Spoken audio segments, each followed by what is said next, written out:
ආයිබෝවන් ළමයි මං අද මේ සෙෂන් එක පොඩි සෙෂන් එකක් කතා කරන්න හේතුව තමයි ගොඩක් අයට ප්‍රීමියර් ප්‍රෝ වල නෝමලි ප්‍රීමියර් ප්‍රෝ ෆයිල් එක නෙවෙයි අපි එක්ස්පෝර්ට් කරලා ගන්න MP4 ෆයිල් එක හොයාගන්න බැරි ගැටලුවක් තිබ්බා.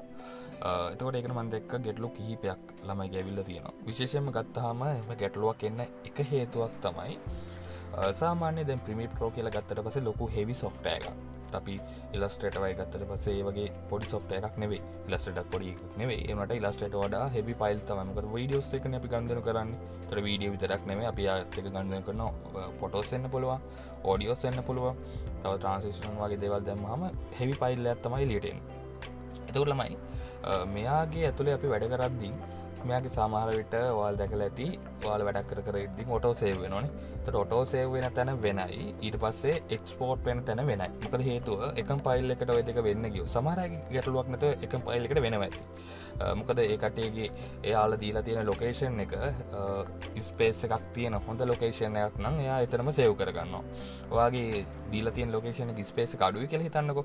එතකොට ඒ වගේ තැනකට එයා අර එක්ස්පෝර්ට් කරන වීඩියෝ එකත් සේව් කරන්න බලන්නේ නැහැ. මොකද හේතුව එම සේව් කරොත් ඒ ෆයිල් එක පොඩ්ඩක් ස්ට්‍රක් වෙලා ඒ පාර්ටිෂන් එක රතු පාට වුණා වල දන්නවා ඕන දෙයක් අර රතු පාට වුණාට පස්සේ පොඩ්ඩක් ස්ට්‍රක් වෙන්න බලනවනේ. අන්න ඒ වගේ දෙයක් වෙනවා. හරිද? ඒ නිසා එයා බලනවා වෙනම ඒ කියන්නේ එයාට කම්ෆර්ටබල් ලොකේෂන් එකක් හොයලා ඒක සේව් කරන්න බලනවා. එතකොට ගොඩක් අයට තියෙන ප්‍රශ්නයක් තමයි අපි දුන්න ලොකේෂන් එක වෙන එකක් අපේ සේව් වෙලා තියෙන ලොකේෂන් එක වෙන එකක්. එතකොට ඒක හොයාගන්න බැරි ගැටලු තියෙනවා. දැන් අදත් කීප දෙනෙකුට මේ ගැටලුව ආවා. එතකොට ඒක කොහොමද විසඳගන්නේ කියන එක තමයි මම පොඩ්ඩක් ඔයාලට කියලා දෙන්න හදන්නේ. මම දැන් 2019 ඔයාලට ඔක කියලා දෙන්න. 2019 කියලා දුන්නත් 15 කියලා දුන්නත් ඔය ඔක්කොගෙම මෙන්න මේක හොයාගන්න විදිය සහ ලොකේෂන් එක වෙනස් කරගන්න විදිය එක වගේ තියෙන්නේ. එතකොට මෙන්න මේ තියෙන ක්‍රමවේදෙම තමයි ඔයාලට පාවිච්චි කරන්න තියෙන්නේ. ඔයාගේ අදාළ ලොකේෂන් එක හොයාගන්න. හරි අපි බලමු කොහොමද කරන්න කියලා. ඉස්සෙල්ලාම යන්න ඕනේ ප්‍රීමියර් ප්‍රෝ වලට යන්න ඕනේ. මම 2015 19ට යනවා. 19ට ගිහිල්ලා මම මේ වැඩේ කරලා පෙන්නන්නම්.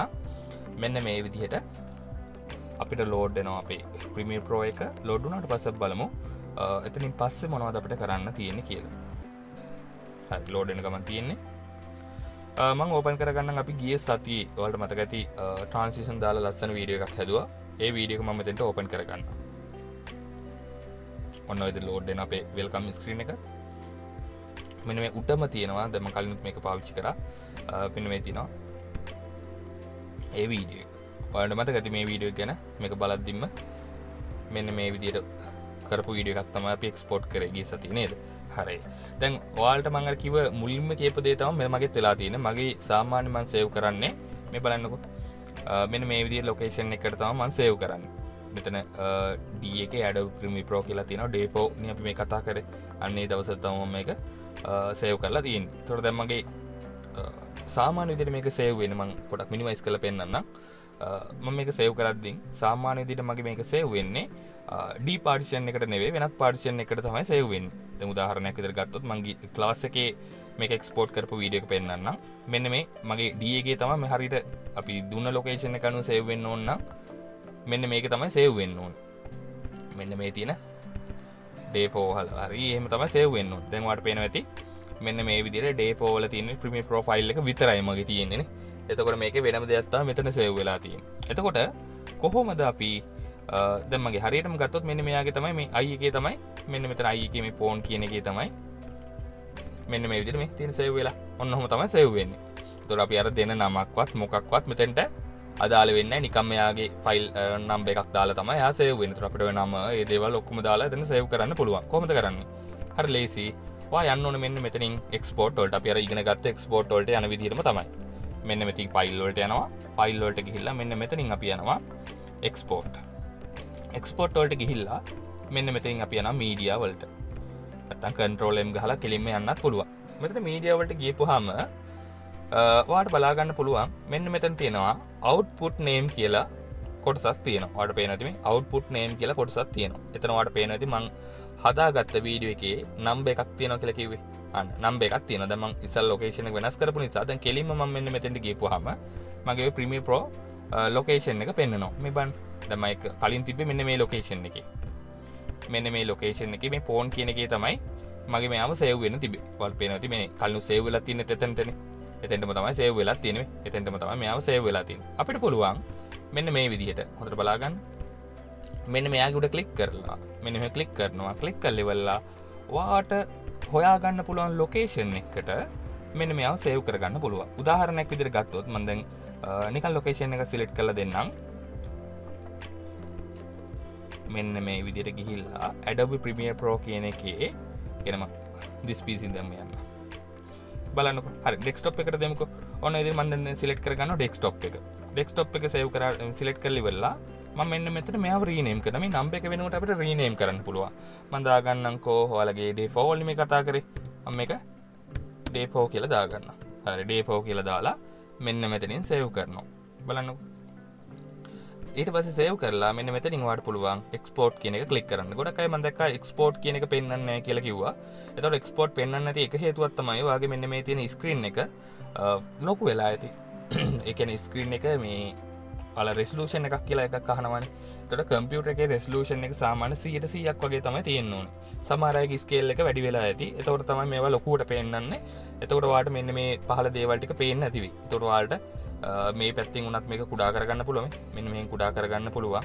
එහෙම නැත්නම් ඔයාගේ කම්පියුටර් එකේ රෙසලූෂන් එක කුඩා කරගන්නත් ඔයාලට හැකියාව තියෙනවා. ඒතකොට මේ විදිහට කරලා කරගන්න මම අවසානට ටයිම් එක තිබ්බොත් මේකේම මම ලොකු වීඩියෝ එකක් නෙමෙයි මෙතන කරන්න බලාපොරොත්තු වෙන්නේ. පොඩි වීඩියෝ එකක් කරන්නේ. ඒතකොට ඔන්න ඔය විදිහට මෙතනින් එක්ස්පෝර්ට් කරන්න. එක්ස්පෝර්ට් කරපුවම මෙන්න මේක බලමු.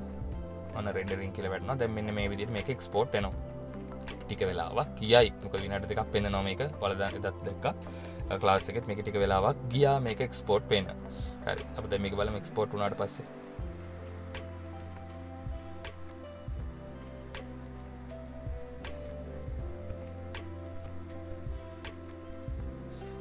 හරි. දැන් මේක එක්ස්පෝර්ට් වෙලා තියෙන්නේ. දැන් මෙන්න මේ විදිහට එක්ස්පෝර්ට් වුණා. ඔයාලට මතක ඇති මේක සේව් කරගත්තේ අපේ ඩෙස්ක්ටොප් එකටනේ. හරි. බලමු දැන් ගිහිල්ලා මෙන්න මෙතන ගිහිල්ලා ඩෙස්ක්ටොප් මේ බලන්න. day 4 කියලා අපි හදපු වීඩියෝ එක. මෙන්න මේ විදිහට ලස්සන්ට මෙන්න මෙතන ප්ලේ වෙනවා. මෙන්න මේ වගේ බලන්න. මෙන්න මේ ලස්සන්ට මේක දැනින් දැන ලස්සන්ට ප්ලේ වෙනවා. ඒකට ඔයාලට ඕන විදිහට ඩෙස්ක්ටොප් එකට කවුරුත් දාන්න යන්න එපා. මම එක්සැම්පල් එකකට විතරයි ඔයාලට ඩෙස්ක්ටොප් එකට දාලා පෙන්නුවේ. එතකොට ඔන්න ඔය විදිහට ලස්සනට වීඩියෝ එක එක්ස්පෝර්ට් කරගන්න පුළුවන්. ඒ ලොකේෂන් එකත් හොයාගන්න පුළුවන්. හරි. ඊට පස්සේ සමහර අයට ගැටලුවක් තිබ්බා ස්කේල් එක හදාගන්න ගැටලුවක් තිබ්බනේ. මෙන්න මේ විදිහට රයිට් ක්ලික් කරන්න. රයිට් ක්ලික් කරාට පස්සේ මෙතන තියෙනවා ඩිස්ප්ලේ සෙටින් කියලා එකක්. ඔය ඩිස්ප්ලේ සෙටින් වලට යන්න. ඔතන ගියාට පස්සේ ළමයි මෙන්න මෙතන තියෙනවා ස්කේල් ඇන්ඩ් ලේඅවුට් කියලා ඔප්ෂන් එකක්. මෙන්න මේක ඔයාලා සමහර අය 125ට දාලා ඇති. නැත්නම් ඊටත් අනුන බලන්න 125ට දාපුවම වෙන්නේ මගේ ස්ක්‍රීන් එක ගොඩක් ලොකු වුණානේ. එතකොට මට මේ වගේ ලොකු වුණාට පස්සේ සමහරට ගත්තට පස්සේ මේ Premiere Pro එකකට වගේ ගියපුවාම දැන් බලන්න මෙන්න මේකේ ලොකුවට තමයි පෙන්වන්නේ. දැන් මම ෆයිල් වලට ගිහිල්ලා මෙන්න මෙතන එක්ස්පෝර්ට් කියන එකත් තව පහළ තමයි පෙන්වන්නේ මේ බලන්න. එක්ස්පෝර්ට් කියන එකට ගිහිල්ලා මෙන්න මෙතන මීඩියා කියන එකට ගියපුවාම දැන් බලන්න මෙන්න මෙතන ඒවා පේන්නන්නේ නැහැ. මෙච්චරයි පෙන්වන්නේ. ඒතර ගැටලුවක් ඇත්තටම ඔක ගැටලුවක්. ඒතර ඔන්න ඔහොම තමයි වෙලා තියෙන්නේ. හරිද? එතකොට අපිට පුළුවන් ඕකේ ස්කේල් එක දැන් මම එක අයින් කරන්නම්. මෙන්න මෙතෙන්ට ගිහිල්ලා හරි ලේසි මේ වැඩේ කරන්න. කොහොමද ගියේ? මෙන්න මෙතෙන්ට ගියා රයිට් ක්ලික් කරා. මෙන්න මෙතෙන් ඩිස්ප්ලේ සෙටින් කියන එකට ගියා. ඔන්න ඕකට ගිහිල්ලා මෙන්න මෙතෙන් පහළට ගිහිල්ලා මේක අපි දාගත්ත 125ක් කියන එක සමහරගේ විතට වඩා වැඩි වෙන්න තියෙන්න පුළුවන්. මෙන්න මේක 100%ක් තමයි මේකට රෙකමන්ඩ් කරන්නේ. ඔන්න 100%ක් දාගන්න. එතකොට අර අපි කතා කරපු විදිහට සේරම දේවල් ටික පිළිවෙලට කරගන්න පුළුවන්. ඔන්න ඔය දේවල් ටික තමයි මට කියන්න ඕනුනේ. ලැන් ක්ලාස් එකට කලින් මොකද මේක සෑහෙන ප්‍රශ්නයක් වෙලා තිබ්බ ගොඩක් අයට. ඒ නිසා මම මේ වීඩියෝ කරන්න හිතුවා. මේ වීඩියෝ එක මම YouTube හරහා ඔයාලට දානවා. එතකොට ඒක බලන්න අනිවාර්යෙන් බලන්න. ඒ කියන්නේ ඒක පුළුවන් වුණත් බලන්න හැම කෙනෙක්ම බලන්න. බලලි වෙලා වැඩේ කරගන්න. හරි. එහෙනම් හැමෝටම සුබ දවසක් වේවා.